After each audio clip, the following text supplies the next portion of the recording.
यथार्थ से परे कहानियों की इस दुनिया में आपका स्वागत है। मैं हूं आनंद। आज आपको सुना रहा हूं लकी राजीव की लिखी कहानी कहां भयो तन बिछुरे।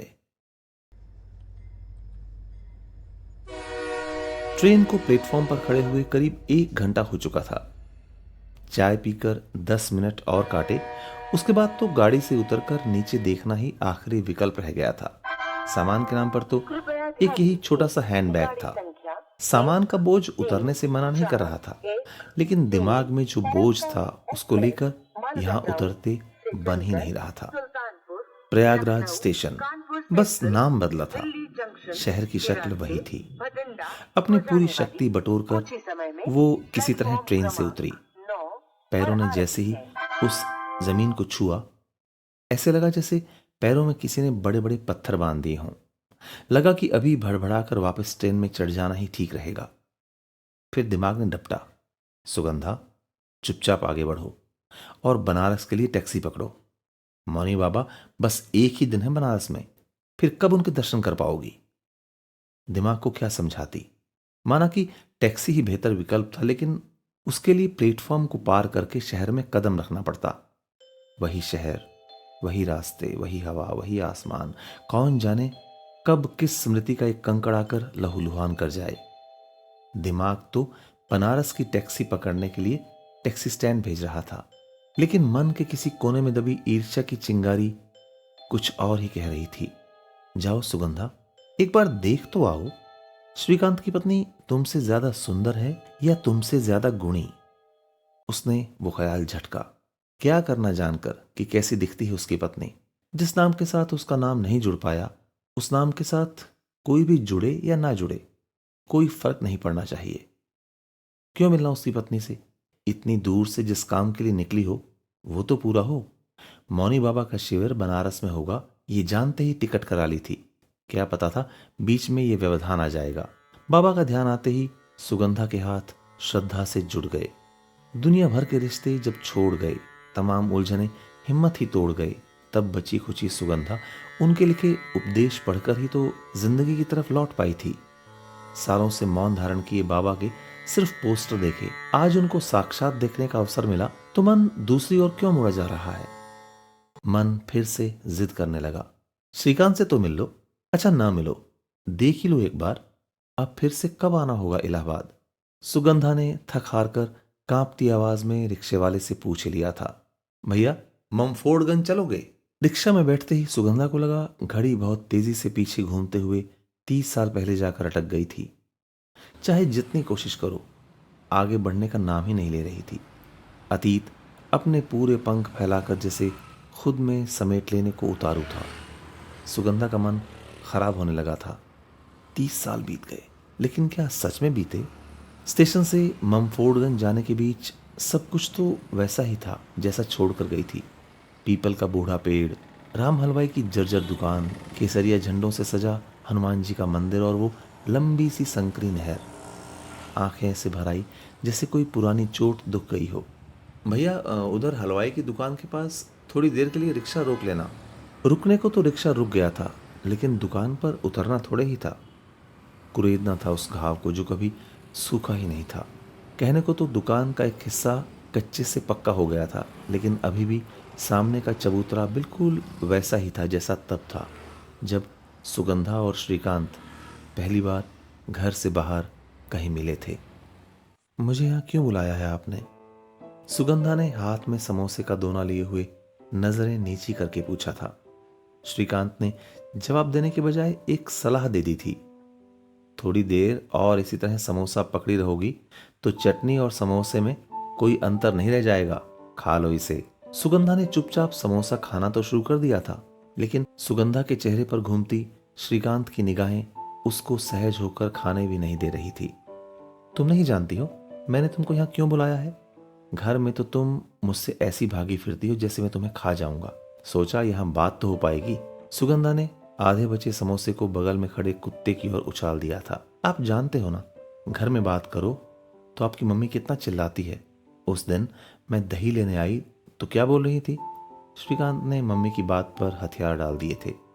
मम्मी को समझाना बहुत मुश्किल है सुगंधा। उनके दिमाग में हमेशा बस वही चलता रहता है, मकान मालिक, किराएदार, उनसे क्या बोलूं, उनसे बात करके होगा क्या। लेकिन किसी ने हम दोनों को यहां बैठे देख लिया तो आपको पता है ना क्या होगा। सुगंधा ने चोर नजरों से इधर उधर देखते हुए पूछा था। श्रीकांत ने एक लंबी सांस लेकर सुगंधा का हाथ थाम लिया था। चलो फिर अभी शादी कर लें।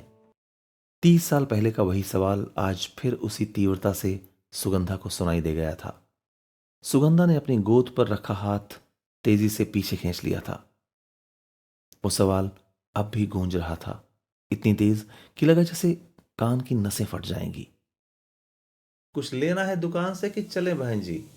गमछे से चेहरा पोंछते रिक्शे वाले का सवाल सुनकर सुगंधा संभली। कुछ नहीं लेना भैया, चलो। रिक्शे की रफ्तार पकड़ते ही सुगंधा ने हिसाब लगाया। क्या उम्र रही होगी तब उसकी? 19 साल नहीं, 20 साल रही होगी। ग्रेजुएशन चल रहा था और श्रीकांत उस समय पोस्ट ग्रेजुएशन कर रहे थे। पापा के ट्रांसफर के चलते इलाहाबाद शिफ्ट होकर ममफोर्डगंज के उस पुराने बने मकान में दो ही परिवार रहते थे और उन दो परिवारों के बीच एक बड़ा अंतर था, मकान मालिक और किराएदार होने का। आए दिन श्रीकांत की मम्मी इस अंतर को बढ़ा चढ़ाकर प्रस्तुत भी कर देती थी। हर लड़ाई में उनका एक वाक्य जरूर आता था, तुम लोग किराएदार हो, उसी की तरह रहो। श्रीकांत के पापा बहुत सालों पहले इस दुनिया को अलविदा कह चुके थे। श्रीकांत के नाना ने इस हादसे के बाद वह बड़ा पुश्तैनी मकान अपनी बेटी के नाम कर दिया था कि बेटी जीवन भर किसी के सामने हाथ ना फैलाए और अपने 3 बच्चों को अच्छी तरह पाल पोस कर बड़ा कर ले। मकान के सबसे निचले हिस्से में बनी दुकानों से मिलती किराए की मोटी रकम और मकान मालकिन होने का दंभ श्रीकांत की मम्मी को अक्सर उग्र बना जाता। श्रीकांत के दोनों भाई तो इस बात का भरपूर आनंद लेते थे, लेकिन श्रीकांत को यह बात बिल्कुल अच्छी नहीं लगती थी और माँ बेटे की लड़ाई सुगंधा के घर तक सुनाई देती। मम्मी, यह सब बातें आप मत किया करो। ले देकर अपने पास केवल एक मकान है और उसका भी तुम हल्ला करती रहती हो। श्रीकांत की माँ और वजह भी गिनवा देती। केवल मकान? 3 लड़के भी हैं। है मोहल्ले में इतने लड़के किसी घर में? और हाँ, तीनों लड़के एक कौड़ी भी नहीं कमाते। श्रीकांत की ये बात आग में पड़ी लाल मिर्च की तरह खराश कर जाती। फिर वो जो चीख चीख कर पूरे मोहल्ले को अपनी योजना बताती। कौड़ी कमाए हमारे दुश्मन, होने दो तुम्हारी शादी, फिर देखो एक ऐसा स्वीट हाउस खुलेगा कि पूरा इलाहाबाद यहीं से मिठाई खरीदेगा। लाइन लगेगी, लाइन, देख लेना। कमर पर हाथ रखकर चुटकी बजा बजा कर वो अपनी बात सिद्ध करने की कोशिश करती। श्रीकांत के पास कहने के लिए कुछ नहीं बचता। शादी से मिलने वाला दहेज और उससे खुलने वाला स्वीट हाउस, इसके अलावा घर में और कोई बात ही नहीं हो पाती थी। गर्मियों की रात जब श्रीकांत अपनी छत पर बैठा आंगन में बर्तन धोती सुगंधा को निहार रहा होता था और बर्तन धोती सुगंधा बार बार चेहरा उठाकर छत से झांकती दो आंखों को देखकर निहाल हो जाती थी। ठीक उसी वक्त कोई और भी छुपकर इस रस का आनंद लेता रहता था, किंतु ये जानने का समय उस प्रेमी युगल के पास था ही कहां। सुगंधा, तुम कल उपटन लगा रही थी, ये सब क्यों? तुम तो मुझे ऐसे ही। श्रीकांत ने उस शाम थोड़े से फुसफुसा कर कहा था, जब दोनों घरों के चारों बच्चे छत पर ओले बीनने गए थे। ओला बटोरते हाथ झेप कर रुक गए थे। मम्मी ने लगाने को कहा था, कह रही थी लड़का देखने आने वाला है। ठंडे ओलों से भरा श्रीकांत का हाथ जलने लगा था। तुमको देखने कोई लड़का क्यों आएगा? इधर देखो मेरी ओर, तुमने मना नहीं किया। कहते हुए श्रीकांत ने सुगंधा का हाथ थाम लिया था। हाथ मिले तो पल भर को, लेकिन दिखे दुनिया भर को। पहले तो छत की सीढ़ियां चढ़ती हुई श्रीकांत की मम्मी ही गरजी थी। वाह बिटिया, बहुत बढ़िया।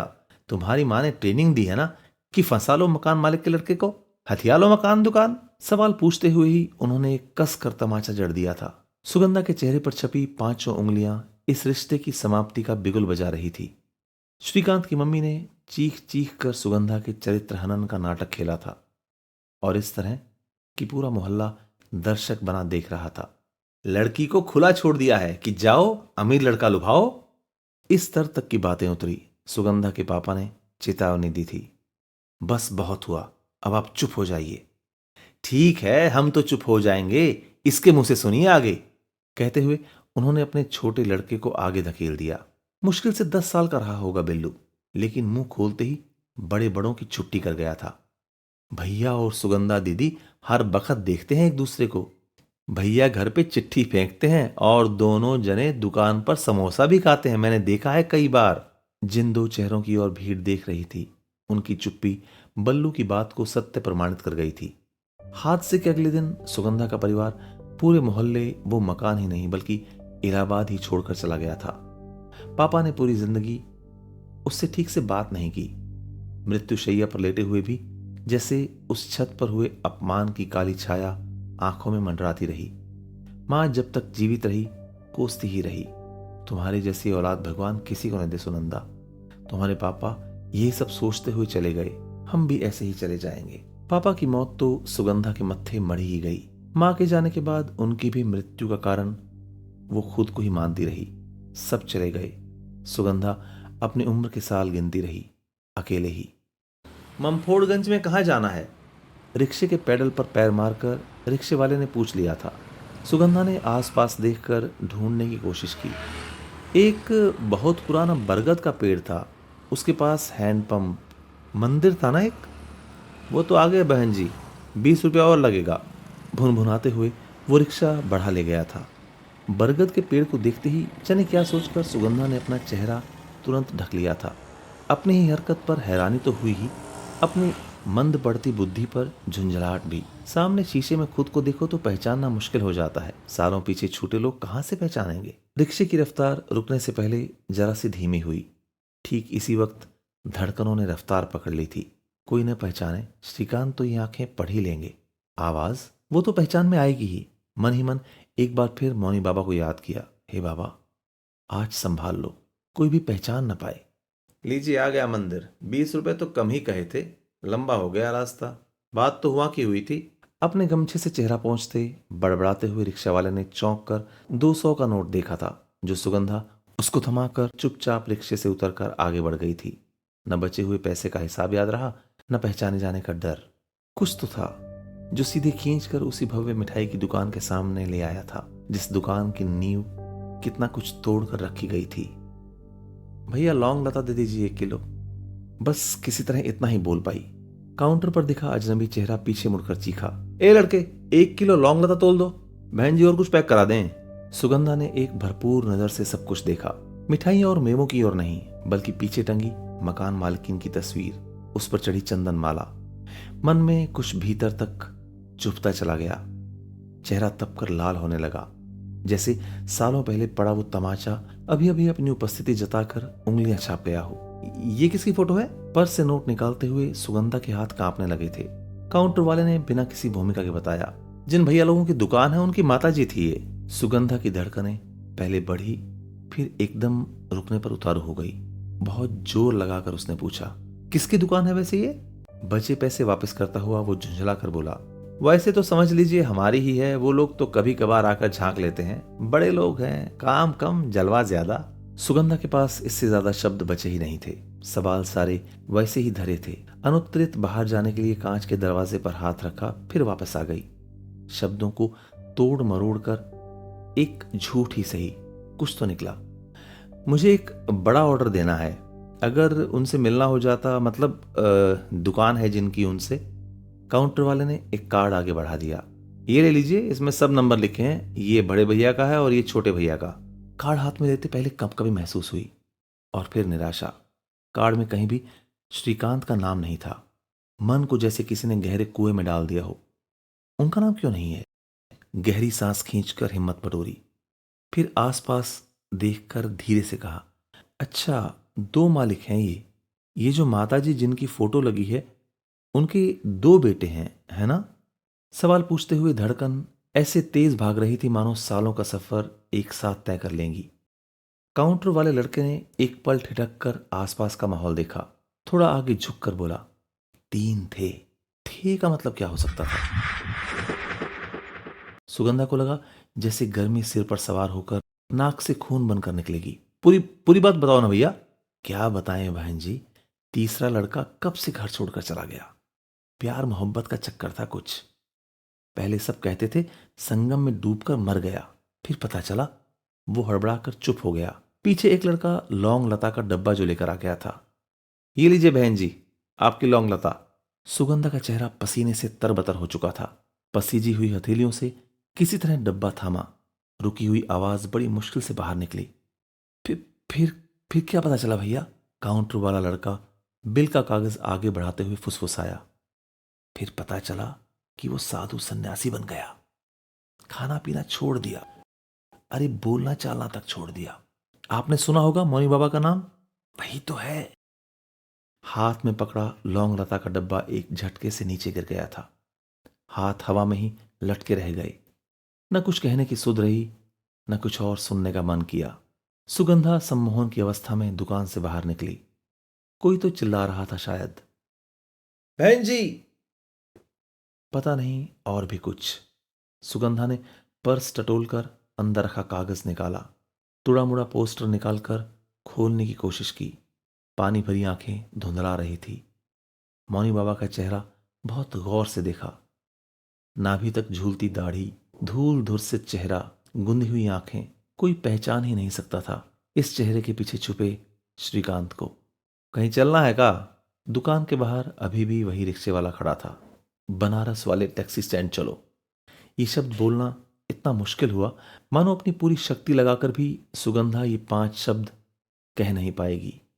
एक गहरी सांस भरी। वहीं वापस रेलवे स्टेशन चलो। लड़खड़ाती आवाज में बस इतना कहकर सुगंधा रिक्शे पर बैठ गई। मुड़कर घर दुकान देखना चाहा, किंतु कुछ दिखा ही नहीं। आंसुओं के पर्दे से सब धुंधला हो चुका था। लौटते समय फिर वही पीपल का पेड़ दिखा, हनुमान जी का मंदिर और उसी हलवाई की दुकान दिखी। श्रीकांत की आवाज कानों में गूंज रही थी, मुझसे बिना मिले वापस जा रही हो सुगंधा? बनारस नहीं आओगी? सुगंधा ने आंसुओं से तरबतर आंखें मूंद ली। नहीं श्रीकांत, नियति ने हमारे हिस्से सिर्फ मौन लिखा है। चलिए मिलकर स्वीकारें। इतना संतोष बहुत है कि जिस रास्ते पर आप बढ़ चुके हैं उसका कारण मैं हूं। रिक्शे की रफ्तार धीमी हो गई थी। स्टेशन आने वाला था। सामने ही एक बड़ा बैनर मौनी बाबा के बनारस शिविर की सूचना बताते हुए पेड़ पर टंगा हुआ था। सुगंधा ने आंसू पोंछकर दोनों हथेलियों को प्रणाम की मुद्रा में जोड़कर सिर झुका लिया था। बस इतनी सी थी ये कहानी। दोस्तों, यदि आपको मेरी कहानियां पसंद आती हैं तो उन्हें लाइक कीजिए। जो भी आप सोचते हैं उन कहानियों के बारे में कमेंट कीजिए। अपने दोस्तों के साथ, अपने मित्रों के साथ, परिवारजनों के साथ उन्हें शेयर कीजिए और मेरे चैनल को सब्सक्राइब कीजिए। अनकंडीशनल बाय आनंद। मिलता हूं एक नई कहानी के साथ जल्द ही।